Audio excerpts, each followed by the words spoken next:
All right, welcome back, everybody. And here we are on to week 2 in Dynasty.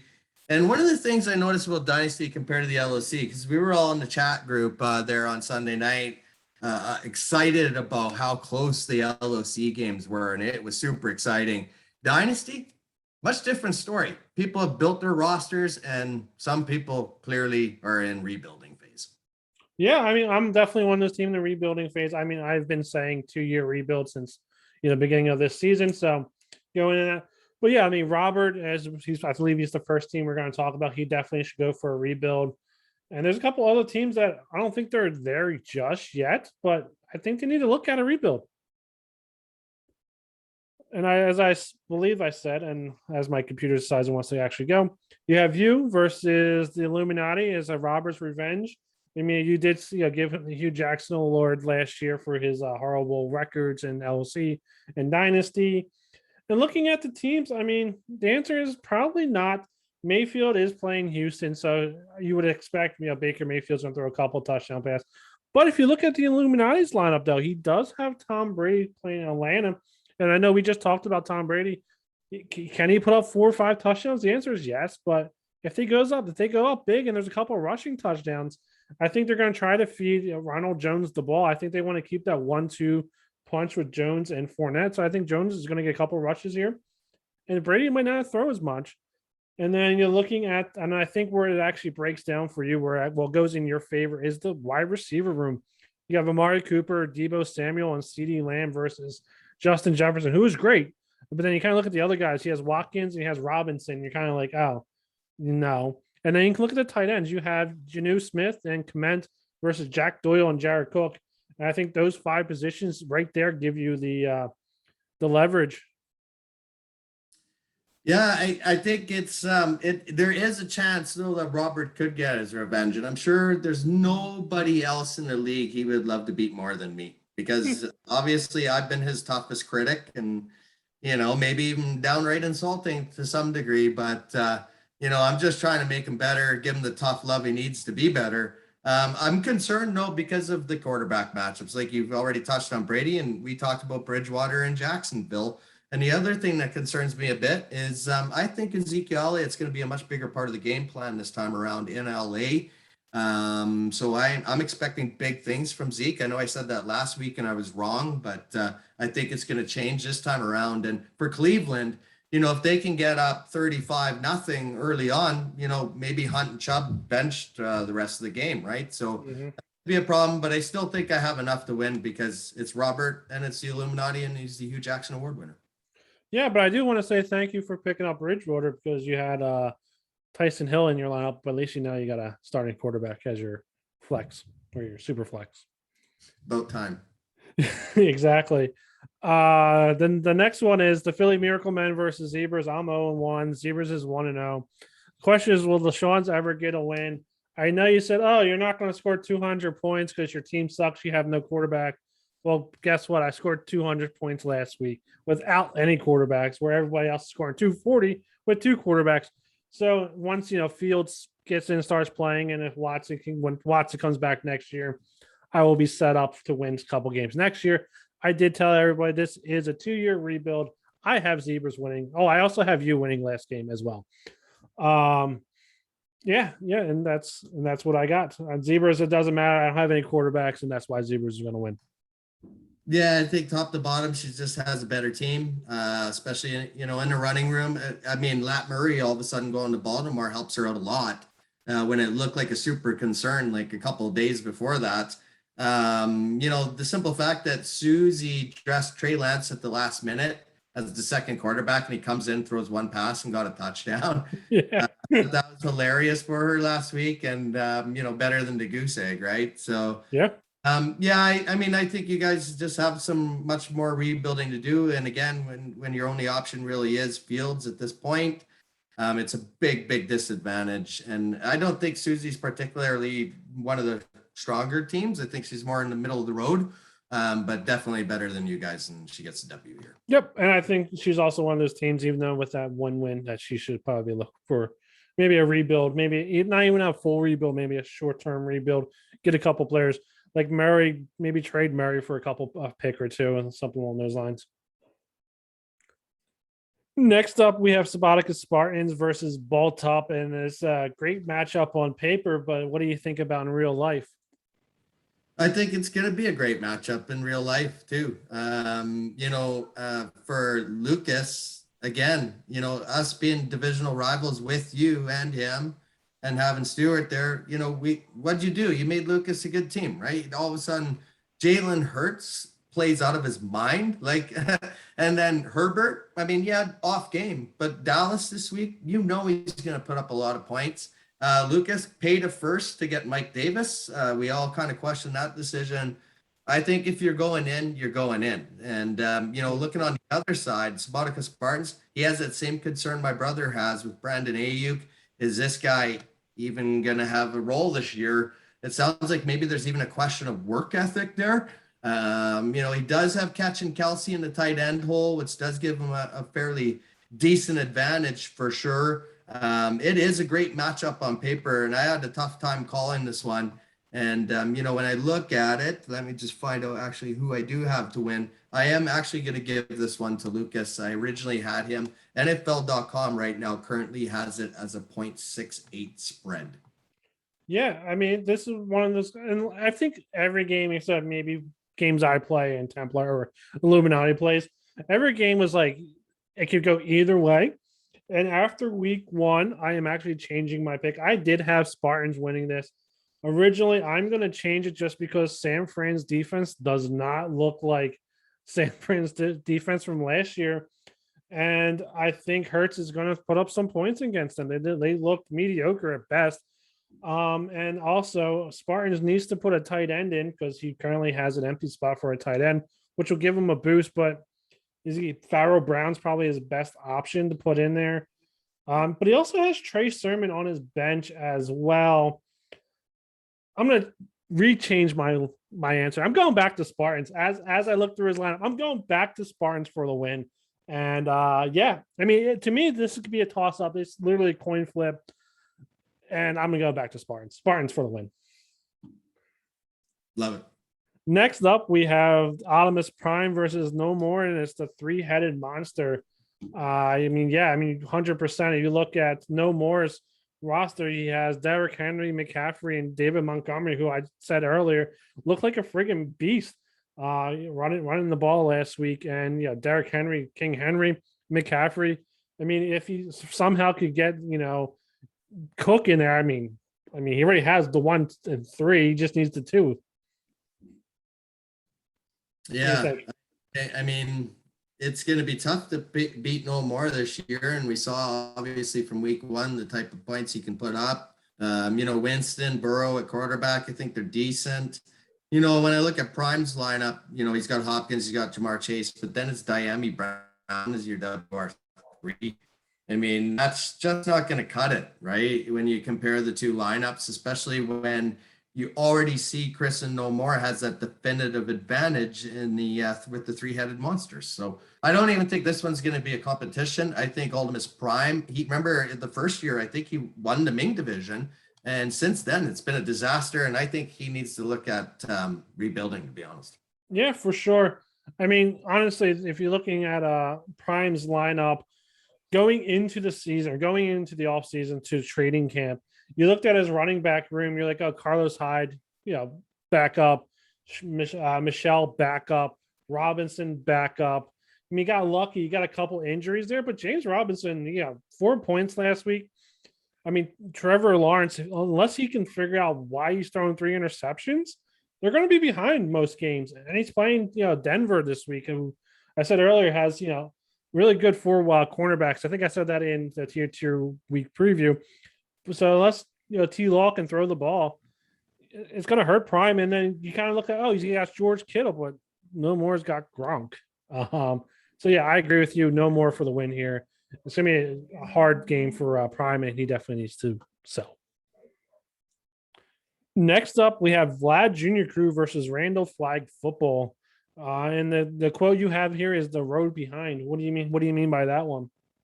Oh, I just think the road behind here now for Chris and Vlad Junior Crew, because one of the things that we talked about, we saw all the excitement happening in the LOC.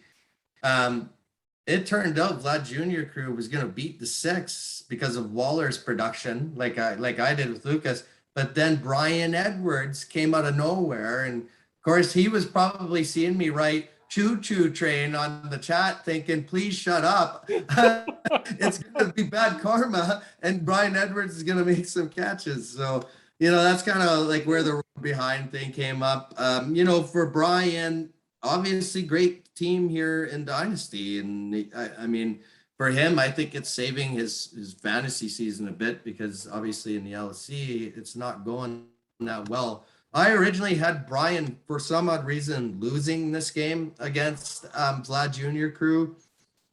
I'm changing it now. I just think that, Vlad Jr. crew has too many question marks compared to Brian's team. I look at Brian's team and all the guys top to bottom, Ridley, AJ Brown, DK Metcalf, even Jacoby Myers, Mike Williams, now Tim Patrick getting an extended role.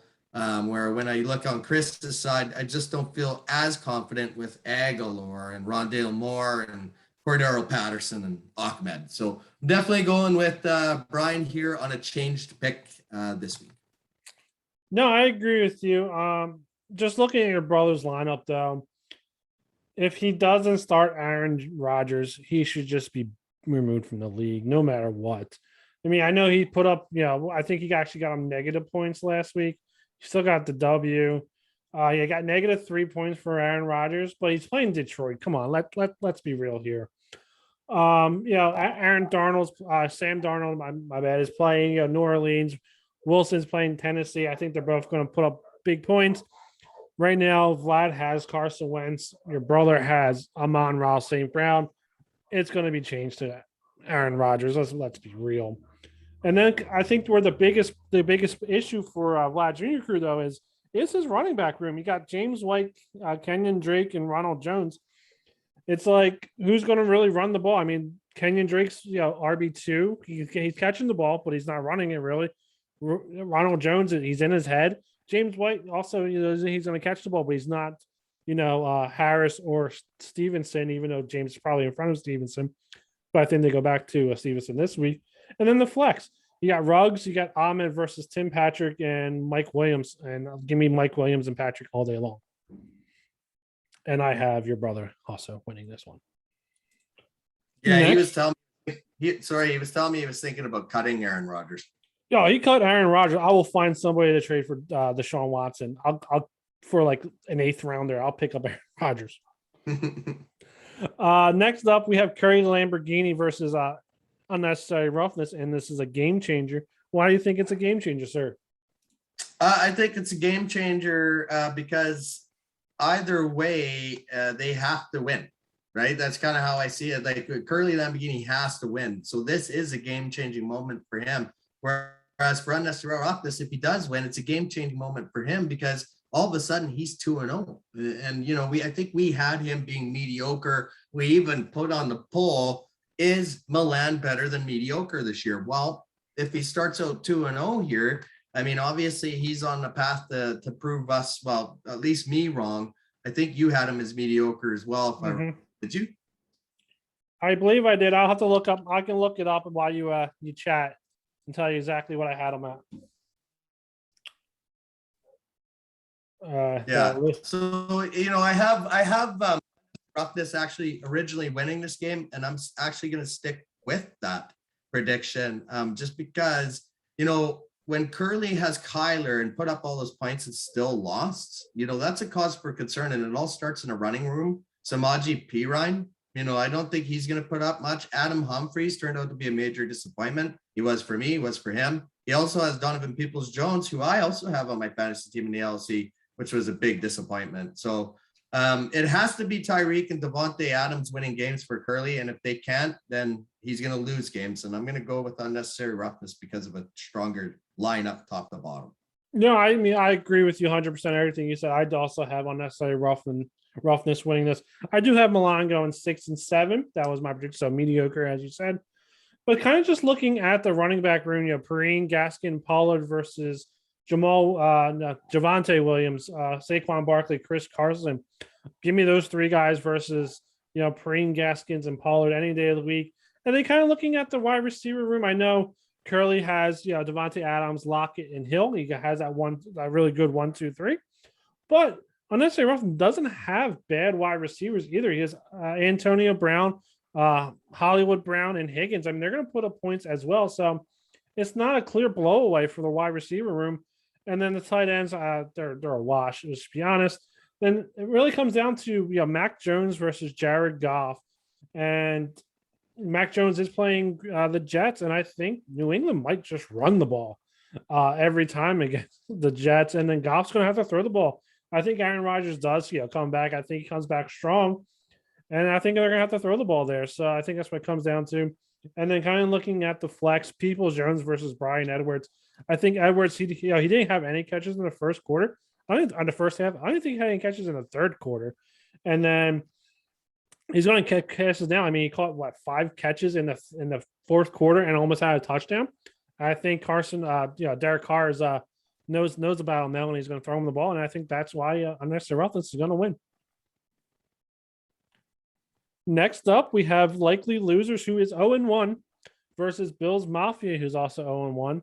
And you're right, one of these teams is going to be 0-2, and it's kind of scary. I think I had Bills Mafia winning last week, and I had likely losers winning last week, and they both lost. And that's kind of sad, I guess. I think we both had them both winning last week as well.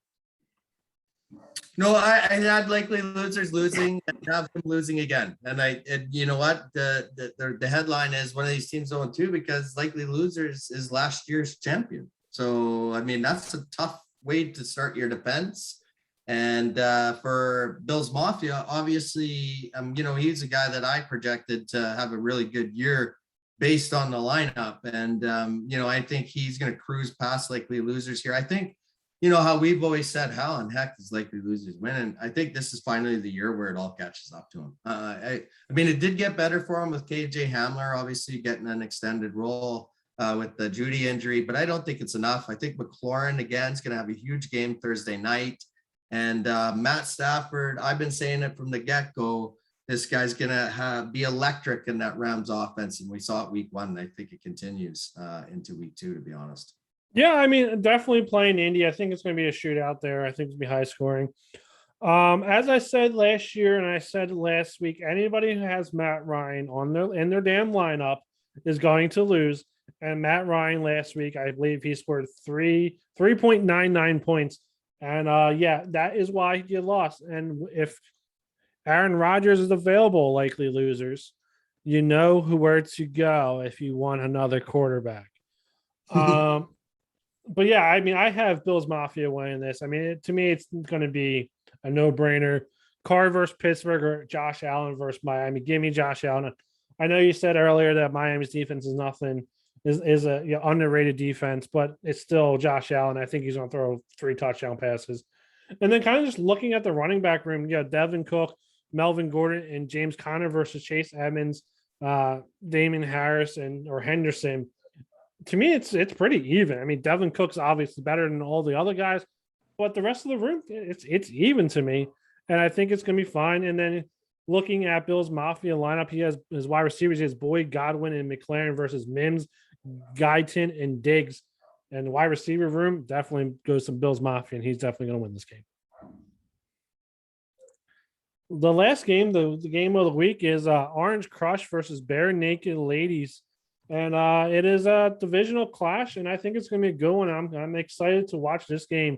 And just looking at the lineup, I mean, he does have Bills Bare Naked Ladies does have Trevor Lawrence playing Denver versus Mahomes playing Baltimore. Actually, I think both games are going to be, I'm not going to say low scoring, but I think there'll be a couple interceptions for both quarterbacks there. And then when you kind of break it down to the running back room, Aaron Jones, Hines, and CEH, or Swift, Eno Benjamin, and Eli Mitchell. I like Orange Crush's running backs better. And then kind of looking at the wide receiver, Johnson, Pittman, and Claypool versus Jones, Brooks, and Galladay.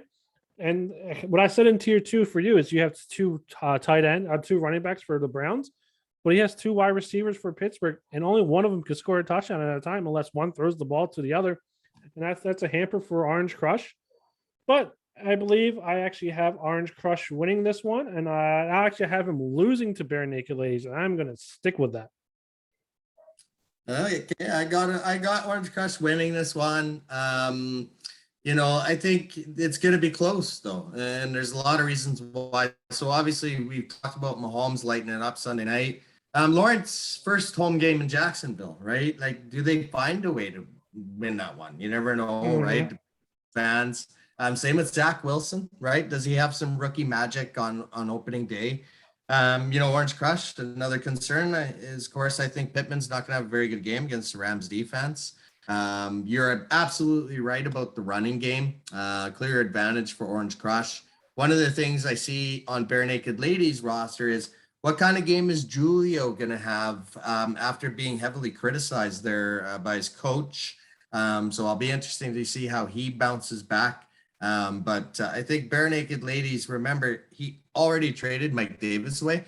If he had Mike Davis now, this might have been for first place in the division for him. So, it's interesting how big trades have an impact on the league. But I got Adrian winning this one to go to 2-0 and be at the top, near the top of that division for sure.